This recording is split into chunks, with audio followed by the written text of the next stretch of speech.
Ready to find your flow? AFSA's got you covered. That's right. The hands-on training lab in Richardson, Texas is where you trade PowerPoints for pipe wrenches. Real tools, real systems, and real experience you can actually use. And if you're ready to test your skills, check out the hands-on NFPA 25 workshops, where you'll inspect, test, and maintain live sprinkler systems and fire pumps. No simulations, no fluff, just pressure, flow, and know-how. It's the perfect way to get under pressure without cracking under it. So get fired up and register today at firesprinkler.org. Spots fill faster than a charged branch line. AFSA, where you don't just learn the code, you live it.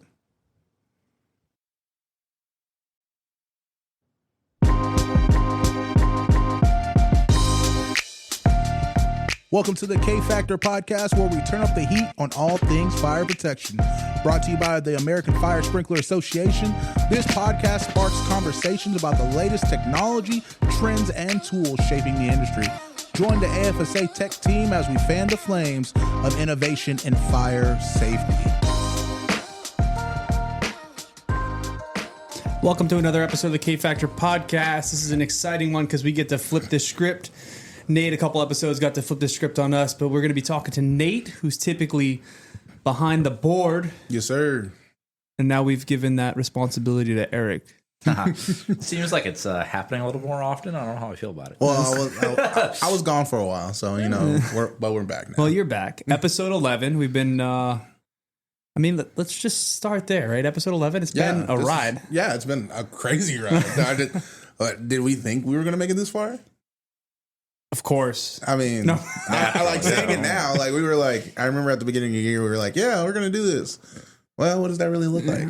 And now we're 11 in, headed into convention season, and that's kind of what we're going to talk about here, kind of your background on what you do with us. So, Nate, how long have you been in the fire sprinkler industry? At this point, almost a year. Almost a year? Almost 1 year. Congrats. Thank you. You're welcome. What'd you do before this? I did events for a bunch of different organizations and schools and whatnot, but most recently it was the Utah Jazz basketball team. Sweet. What'd you do for them? I managed their events. So events is kind of a broad thing. So I did a lot of private events, a little bit of smaller events, but also had a hand in a lot of the bigger events like basketball games. And then most notably the 2023 All-Star Game, we did a bunch of stuff for in Utah. And then a bunch of concerts there too. So it was really cool. It was really fun. But at the same time, it was a lot of work, a lot around the clock. So I'm happy to, be able to be settled down here. Did you get to dunk on anybody? No, I mean, my knees are too bad for that. Fair enough. You got the height. But we did. There was a lot of times. I mean, I had a really good boss. My guy Mark Pope. He would always let us use the court if we didn't have anything down. Let's go. I would just go and play ball on a Saturday afternoon. No big deal. Just pick up on the court. Yeah, and everybody would be like, "Oh, we're playing pickup ball. Where are we at?" Well, we're at the Delta Center. You're kidding? Like, no, we're playing on the court. We're really playing on the court. So. Was that sketchy with fouls since they're on NBA court? They could just flop at that point? No one would flop. Okay. When we played, we took hard fouls, so it was fine. So what was the hardest part of your job coordinating from, you said private meetings, so I'm guessing I don't know, what would a small event be for something like that? So we would have different companies. I guess you could take like Vivint. They would come in and they would do like a little corporate meeting. And so, normally it's just coordinating with them, their tech needs and, what type of staff was needed for that. And then just making sure that it all executed properly. So I'd still be there behind the scenes. I would probably just be up in my office waiting for them to radio me and be like, "Hey, Nate, we need something." Or I'd go down and make sure that catering was rolling out at the correct time. So from a couple hour event with maybe 20 people to a week affair. Yeah. So what was the most challenging part of your job?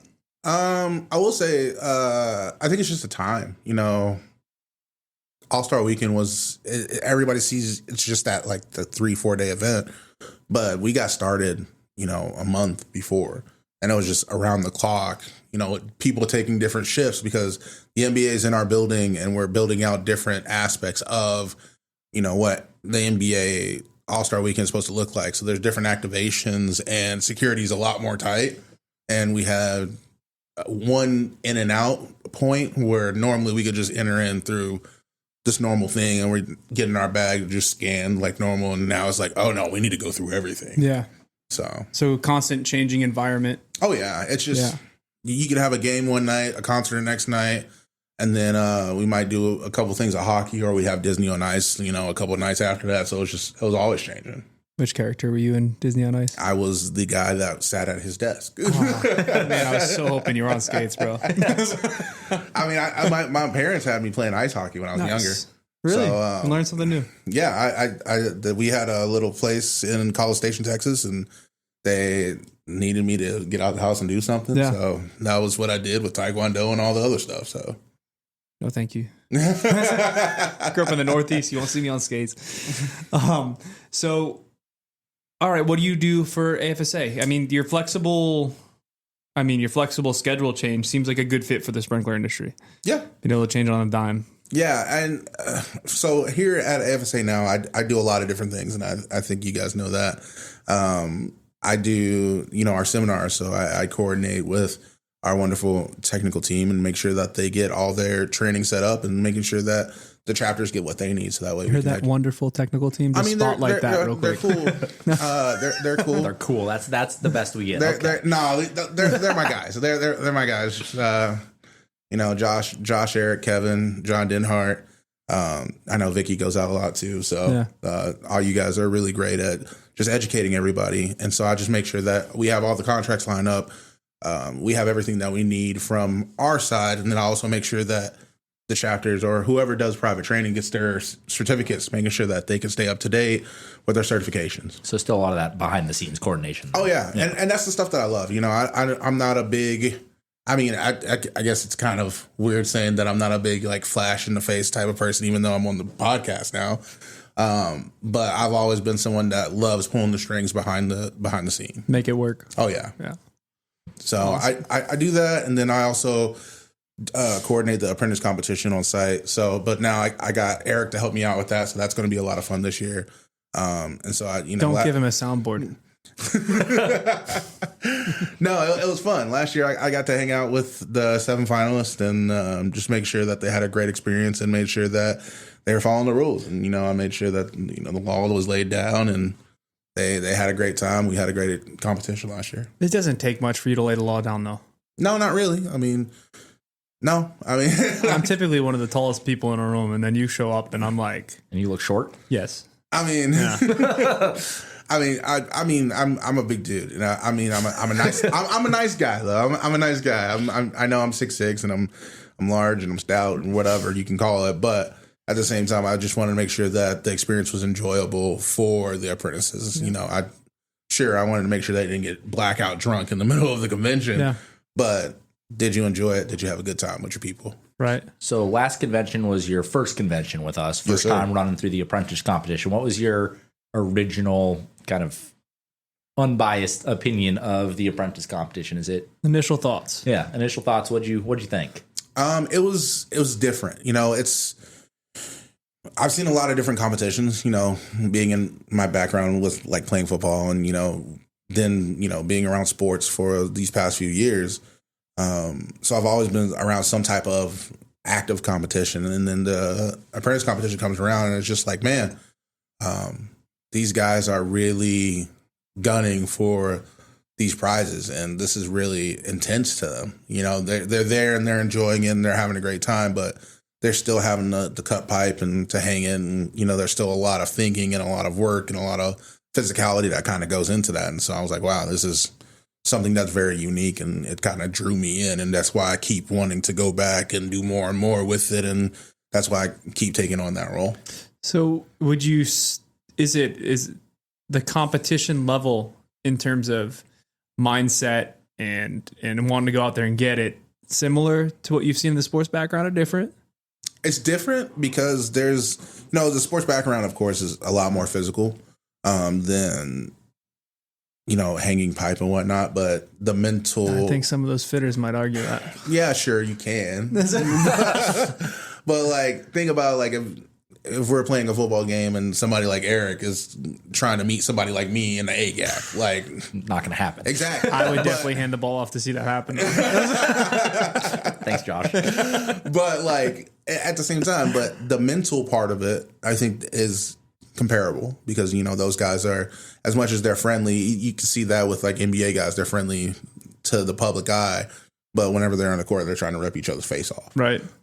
And these guys, while they're not trying to rip each other's face off, they're trying to make sure that they outdo their next guy, even if they're buddy before that. Right. Or just like watching them prep for that. You know, just they're hitting the books, they're studying, they're really getting in the zone. And it's kind of reminded me of when I was playing sports. It's been a little while, but back in high school or whatever, when we were probably all on sports teams, you knew that look. You were like, oh okay, sure. They're locked in. They're getting ready to compete. Lock in. It's game day, baby. Yes, sir. Bit of a different competition, but yeah, that was kind of the surprising thing in my first apprentice competition. I was like, oh wow, this is not what I expected. They are way more locked in. This is way more intense than I. It's our all-star weekend. Oh yeah, it's our all-star weekend. It is, and I think that I make sure. Because it's very easy to get caught up in that moment of being there, and everybody's shaking your hand and congratulating you for being a finalist because you tested better than 300 some odd people. But at the same time, I made it a point, and you guys saw this last year, of making sure that they knew when it was time to lock in. Like, okay, cool, we can be all laughs, smiles during the opening ceremony and whatnot, but she got one more game. Now is the time to lock in. Go hit your books. You got a test in the morning, then you got a competition the next day. Like, lock in. So before we get too far into the competition, I know we've teed it up. Where is convention this year, and what information can you give us? Because I know there's a lot of behind the scenes, and we all on the tech side sure show up and do a lot of work, but we don't know a thing. Yeah, so this year is the convention and expo is going to be in Washington, D.C. at the Gaylord National Resort and Convention Center. It's really great, right on the Potomac River. It's going to be a really cool venue. But and it's going to be in October, so it's a little bit later than last year because last year we had it in September. But I think everybody's going to enjoy it as well. Should be good weather that time. Oh yeah, hopefully. I hope it doesn't. Being from like 50 degrees sounds solid for me, and not for you though. Cool I lived in Utah. That's fine for me. Okay, fair enough. All right. So like. Texas flood has changed. Just hopefully it just doesn't snow or something like that. But I mean, all the stuff's going to happen in house, so I guess we'll be fine. Yeah, we're fine. So what's that look like? Convention. What can we count on? Because I mean, there's a lot of networking, a lot of seminars, of course. Yeah, there's a lot of seminars for fun. There's a little bit of fun there. We got a couple parties going on. We got our opening party the first night, and we have so we're gonna have it at Harbor Social. They got like duck picking bowling and some darts and cornhole and a bunch of other stuff there that you can do. And we're gonna obviously have some food and some drinks. You ready to get worked in bowling? Brother, I used to bowl competitively back in Idaho, so let's get it. Me too, on the Nintendo Wii. No, so you're about to get it. I'm talking about like I still got my own bowling ball in my closet at the house. So it's not duck pin though. You're right, and so maybe we need to go bowling, and I can really show you how to put the spin on that thing. A K Factor showdown. I mean, we might need to. I mean, if anybody wants to challenge me in bowling at convention, come find me, please. You obviously couldn't see this as a listener, but you got the finger wave and everything. You come find me. But no, so it's gonna be cool, and then we're gonna be in the atrium as well of the main hotel, so we're gonna be spread out there, have a couple of bars and some drinks and food, and so it'll be really cool. And then we have the closing party, the award ceremony for the apprentices at the end of it, and so that's going to be at the Riverview Ballroom. So it's going to be right there in the Potomac. Really nice, really elegant. It's really going to be an elevated type of party. It'll be a lot of fun. There's going to be a lot of things going on outside of that as well, and we're in the national area, so there's going to be a lot of things outside the hotel to do. So I know a lot of things last year when we were in Denver. We're kind of secluded because we weren't right in Denver, but this year there's a lot of stuff around us. Smithsonian's. Oh, yeah. All of the buildings. 15-minute car ride, 20-minute car ride to get to the Capitol building. So there's a lot of stuff to do. So if I'm trying to plan my outfit, which let's be real, that's not going to happen for until a couple weeks before. But if I was trying to, I was about to say it'll probably be like a day or two before. I was trying to give myself some credit. But y'all right. Is there a theme this year? For the opening party, the award ceremony, there's the American Pride theme. Okay. So that was the theme for this year. So yeah, plan your outfit accordingly. So I can get my Captain America fit. We want to be a little bit nicer than that. But okay. Yeah. What do you mean nicer? Superheroes are nice. Sure. Wow. Are we talking Chris Evans or Anthony Mackie? See, I don't go that far. So if I'm an apprentice and I want to get involved because I've heard about this stuff or I'm listening to this podcast, what does that process look like? What's going on? Yeah, so if you want to get involved with the apprentice competition, so we have phase 1 national competition. That's where it begins, and that starts on May 12th. So that test is going to open up here soon, and it's going to be a 100 multiple choice exam that we're going to have on Canvas, so you can take it online virtually. So we will provide the exam instructions in Canvas, but your deadline to complete that is by June 30th. So you can actually go onto the AFSA website. You can go to firesprinkler.org/AFSA National Apprentice Competition, and you can actually look up all the requirements. So really what we just need from you is to talk to your employer, then go onto our website and request Canvas access if you don't currently have it. So who is all eligible to test for this? It's any apprentice that's currently an apprentice that hasn't had 6 years of experience yet. So after you hit 6 years of experience, or if you've completed all 4 books of the apprenticeship program, then unfortunately you can't compete because then you have you're not an apprentice anymore. So from day 1 to year 5, these apprentices qualify. They qualify unless you completed all 4 books. Okay. Yes. So some people, overachievers. They are overachievers, and that's great. But sometimes it's not, because you get to miss out on some of these things. So you're a brand new apprentice. You're 1 year in. Okay. No, I'm not. I'm just. You recommend still applying? I mean, yeah. I mean, how do you feel your chances are? I mean, look, there's people that are 1 year in that can still study well, know the material. I mean, they might struggle on the practical part, but I still say sign up for it. You never know what can happen. If you put your best foot out there, you can still get into it. I think that it's worth it for you just to see how you measure up to everyone else. It gives you the insight. Throw your name in the hat. Might as well. Might as well. I mean, it's free. Why wouldn't you? Right. Like, well, what's the benefit of competing? There's a lot. So if you compete and you get selected, if you're one of the 7 that get selected, you get an expense paid trip to AFSA44. So that's nice. We'll help hang out with us. Might have to sign up. We'll reimburse you for the flight to get there. We'll take care of the accommodations at the Gaylord National Resort and Convention Center. And then you get a free convention registration for you. And then a guest that's determined by the employer. So it might be like your boss, or maybe they'll let your wife come with you. And then we also have some cash prizes that's actually been upped from last year. Last year, I think the top prize was $5,000. This year, it's $10,000 for first place. Second place is $7,500. Sweet chunk of change there. Yeah, I mean $10,000. I mean, that's making me want to get into it. I've only been in this for a year, right?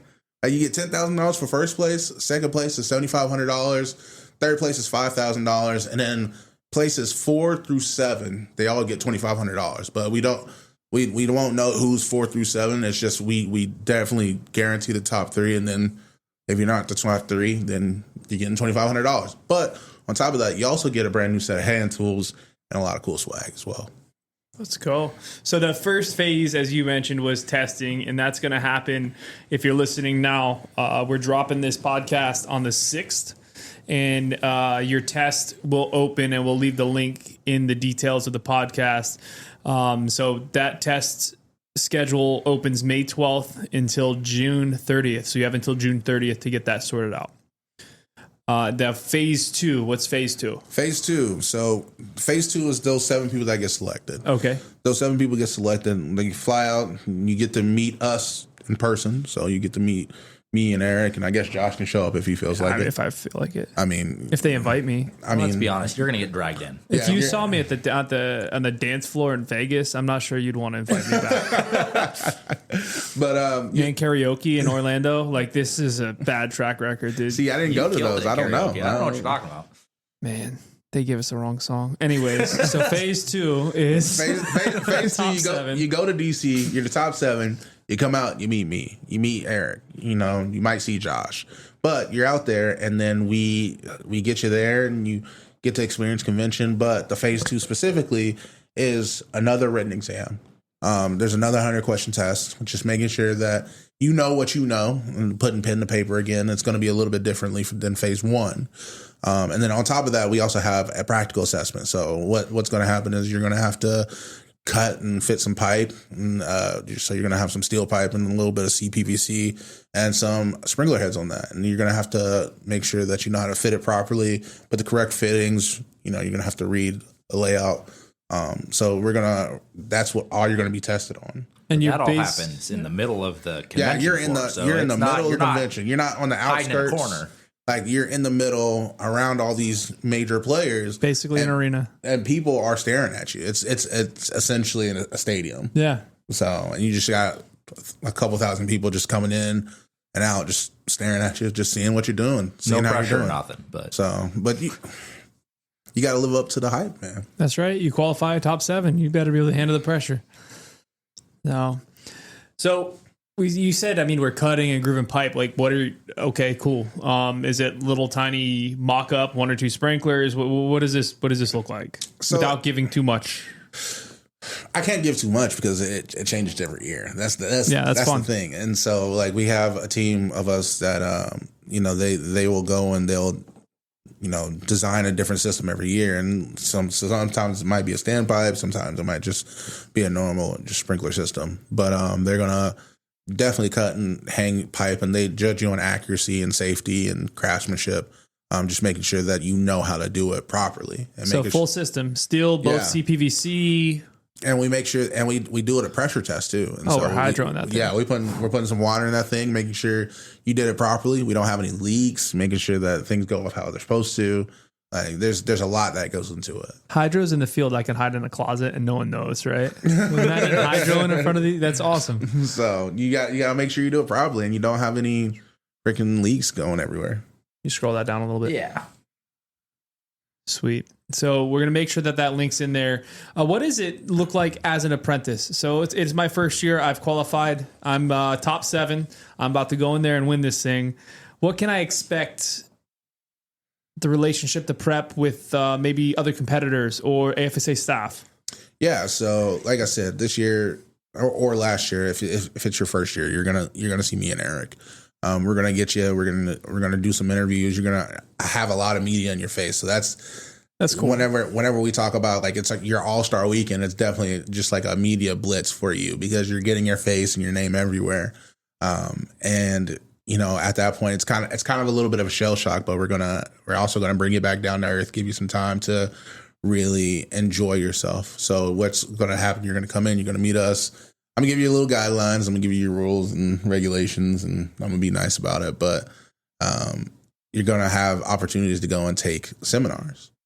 You can go and learn different things about the trade. We do a lot of fantastic seminars. We have people, outside speakers, and then our technical team does a lot of stuff. So you'll get a little bit of free time to go do that. And then we have different trainings. So we have like some equipment training that we have to get done before the competition to make sure that, you know how to operate those things properly. Safety briefing. Exactly. Yeah. And then you'll get to meet the judges as well.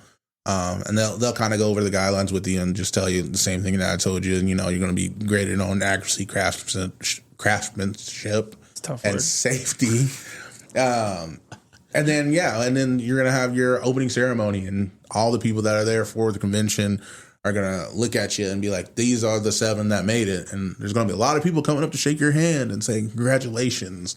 And I think the biggest thing is, in that moment, that's really great. That's really, really cool. You just got to block that out after it's game time, after it's over. Yeah. Because you're thinking like, oh man, this person from Ferguson or Reliable, whoever you want to say, is going to be out there, and that's cool and all, but that doesn't matter. Yeah, you got to meet this really cool instructor. That doesn't matter. Like, what matters is how you perform on the written test and how you perform in the practical assessment. And how you handle yourself and your company, right? You're representing both parties. Another part of it is professionalism and, just making sure that you're on time and making sure that you conduct yourself in a manner that's good for you and your company. But I don't want to downplay it too much. Those networking opportunities are what makes this great too, right? So there's an equal balance. Definitely some networking, maybe some podcast talk. I mean, yeah, if you guys want to, if anybody wants to come and chat us up, I mean, feel free. I mean, we're going to bring the stuff, and, I'm always looking for an opportunity to chat somebody up. So, right. So what is do you think competitors from last year still are in contact with each other?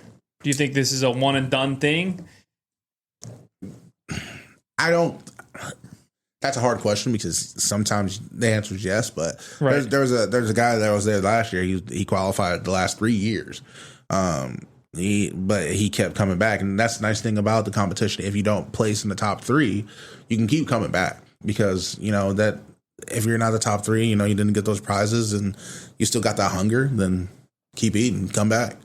So even if you don't win this event, then come back, try again next year. Yeah, absolutely. Sweet. What is some of the perspective that you get from them? What have you heard from competitors? I've heard that being at convention is very different than being in the field. Okay. And you know what it is, because in the field you can do this, do that without a bunch of eyes on you. Right. Being there though, you can make mistakes. You can and make get them mistakes fixed and learn. Right. And it's not a big deal, but there, it's not, and of course we're not saying it's a huge deal, but at the same time, it's like, if you make a mistake, people are watching. Right. And it's just like, you're overly critical about minor things on yourself, not necessarily other people, but it's just like, you make sure that everything is done the way it needed to be done. And if you didn't, then you're just constantly thinking about it. So these tests are based on NFPA 13 overall, maybe? Yeah. Yeah. All right. Yeah. So there's some standard requirements that you're going to be tested on. For sure. For your knowledge, not just your skill set, which is cool. You got to be an all-inclusive apprentice. Yes, for sure. What are some, do you have any good dirt, any good stories? I can give you a little bit. I mean, these guys last year were very competitive. I mean, they were very nice to each other, but they were also low key just trying to make wagers on who was going to place where, and I had to cut it down. I had to shut it down. Yeah. And just they still had that fire. They had the intensity. They were really friendly, but the day of, you could definitely tell that there was a handful of them that flipped that switch, and the other guys were like, "Oh, it's cool," and then they looked over and saw those guys flipped it on. They're like, "Oh no, we're in this thing. It's go time. We're not friends right now." Right. What about some of the conversations that you've heard of the companies that represent the apprentice? What does that mean to them? I mean, it's really humbling for them. I mean, for somebody to be selected from their organization. So it just goes to show for these companies how great they are at, providing these trainings for their employees. So opportunities. We love to also at the convention showcase the companies and let them know, hey, we appreciate you for doing this training, and we let them get up there and we recognize them. It's awesome because it really is not just about the apprentice; it's about their journey, and the company is the biggest part of their journey. Right, and they're willing to take a week of that person out of the field and put their jobs on hold a little bit for that, right? I mean, that can make or break a project at times. Right. And so, for them to be willing to pull them out, that's the ultimate sacrifice for an employee. So if you're an employee and, you have a company that sends you, I think that's a big honor, and you got to really understand what that comes with and the amount of trust that comes with it. Right. And you really got to appreciate that.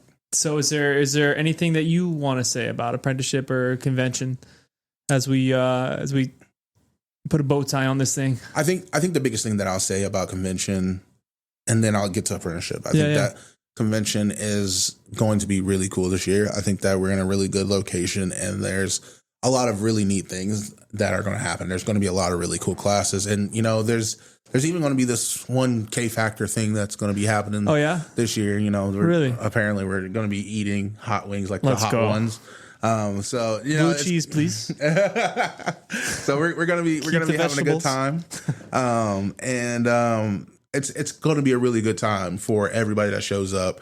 We really do this to make sure that people can see the industry as a whole, right? And it's not really about highlighting one person or the other. It's about how great the industry is. Now, apprentice competition. Hold on. I got to just shout out that location too. I've been stuck in Texas here for a bit. Oh my gosh. We are close to the coast and some seafood. Yeah, we're close to the coast. We will be eating some seafood, bro. I mean, we have to. I mean, there's a couple good spots down there. We ate a couple times down there whenever we were visiting. So yeah, there's a couple good spots. Yeah, some crab cakes. Yeah, we can grab some crab cakes. Yeah, all right. Yeah, we can grab some crab cakes. Sounds good. So apprenticeship. My bad, I'm hungry. I mean, I am too. I ain't gonna lie to you about it. If you see me, that's probably a normal thing. So, and it depends on what these wings do us too. And a serious note, apprenticeship. If you're thinking about it, if it's interesting to you remotely, go for it. Reach out and go onto the website, get the Canvas login. If you already have the Canvas login, then you have the access to already get that phase 1 test. Go on, make sure you study for it. Please, please, please take your time and actually study for it and give it your best shot. And you know what? If you get selected, congratulations. If you don't, keep trying.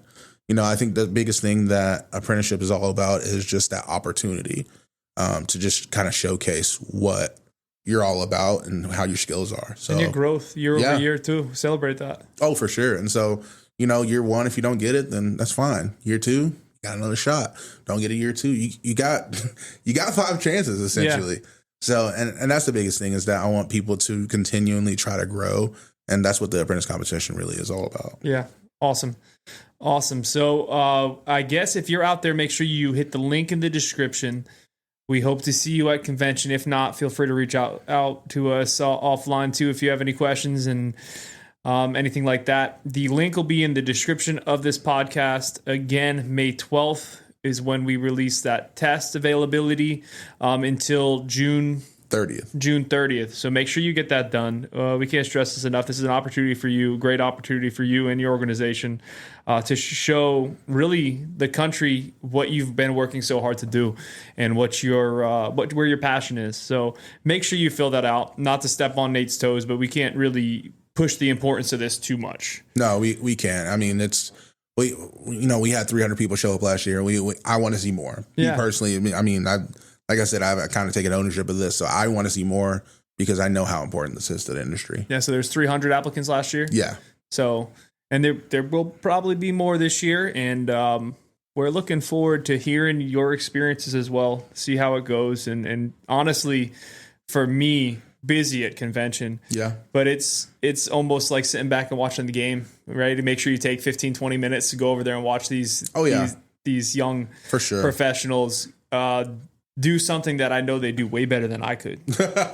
I don't even know what they're reading in the book. I'm not gonna lie about it, but at the same time, I can't stress this enough. There's $10,000 for the first prize winner. So if you're gonna do it, $10,000 is a lot of money. In this economy or any economy, I'd say it's even more than that too, because hand tools can make you a lot of money. Oh yeah, it can make you a lot of money. Right. So make sure you sign up. Make sure you get into it. If you have any questions, reach out. We're always here. And we'll see you in DC. Do you have any remaining questions, Eric? No, I'm good. All right. Well, we appreciate you listening. This is episode 11, and we've got plenty more to go. Thank you for your time, and like and subscribe. And now a message from Bob. So as we talk about our apprenticeship competition, I don't know if most people know this, but the apprentice competition each year is really the focal point, the centerpiece of the annual convention here at AFSA. In fact, in the recent years, we've actually moved it from one end of the exhibit hall to be in the center of the exhibit hall, which gives us aisles on both sides and people the opportunity to watch the apprentices as they progress through the build, really from both sides and from all angles. And it's a lot of fun for pretty much everyone. One of the things that has been of interest in the last few years is making sure that our registered apprentices across the country know the opportunity to participate in the event itself. And one of the things that our board of directors authorized for 2025 and beyond is we've actually more than doubled the prize money. So starting this year, the first place winner is getting $10,000, whereas in prior years it was $5,000. Second place gets $7,500, which is more than double prior years. The third place winner gets $5,000, okay, $5,000. And then the apprentices who don't place, so that would be 4 through 7 placing folks, they get $2,500 as opposed to the $1,000 that used to be the prize money. So in addition, I think we have to really remember that these are the 7 apprentices who've progressed through the competition, the written exam, and competing locally at the chapter levels and regionally. So I mean, in and of itself, if they don't manage to place in the top 3, it's still quite an honor and very exciting for them, for their companies. It says a lot about their future opportunities in the organization just to be a finalist in the first place. So I think that's really amazing. And for those who walk away with serious cash and prizes, you're talking about 10 grand. Wow, if I won 10 grand at the annual convention, I'd be a really happy guy. If I was an apprentice and I won 10 grand, that's amazing money. And so I just think every apprentice in the system really does need to participate, should want to participate. And I realize that a few days away from being at their company, being out in the field, doing their normal job, I realize that that's somewhat of a disruption. But we're talking about long-range career opportunities for those, not only the apprentices, but benefits to the company where they work, to have this opportunity for better trained folks. And part of being a destination employer really is providing real training and real opportunity for the future of these young folks who are coming into our trade. So very, very exciting, very happy that the board has decided to really invest in the recognition of the apprenticeship competition as well as support it with these additional dollars. This has been the K Factor Podcast. If you enjoyed the show, don't forget to like, subscribe, and share wherever you tune in to podcasts, or head over to our website for more. Reach out to us anytime at technical@firesprinkler.org. Stay safe and always learn as we keep the fire protection conversation going.